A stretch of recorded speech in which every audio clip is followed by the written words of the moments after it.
अक़वाम मुत्तहिदा के बच्चों के इदारे यूनिसेफ ने खबरदार किया है कि तालीमी फंड्स में कमी बच्चों के मुस्तकबिल पर कारी ज़रब लगा रही है।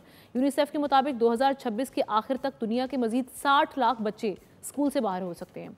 ये कमी तालीम के लिए मुख्तस इमदाद में $3.2 बिलियन की कमी के बायस है, जिसकी बड़ी जिम्मेदारी सिर्फ 3 डोनर्स हुकूमतों पर है। इस कटौती से दुनिया भर में स्कूल से बाहर बच्चों की तादाद 27 करोड़ 20 लाख से बढ़कर 27 करोड़ 80 लाख तक जा पहुंचेगी।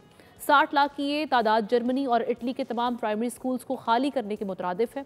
यूनिसेफ का कहना है कि तालीमी फंड्स पर कटौती दरअसल एक बच्चे के मुस्तकबिल को दाव पर लगाने के बराबर है, जिससे अफ्रीका में 33 लाख बच्चे स्कूल छोड़ सकते हैं।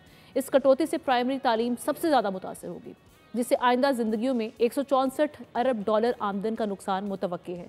पाकिस्तान में पहले ही 2.5 करोड़ बच्चे स्कूल से बाहर हैं और सैलाब ने इस बहरान को मज़ीद बढ़ा दिया है। अब सवाल ये है कि दुनिया किस तरह से इस मामले को देखेगी और इस पर क्या इक़दाम, क्या इसको सोचा भी जाएगा।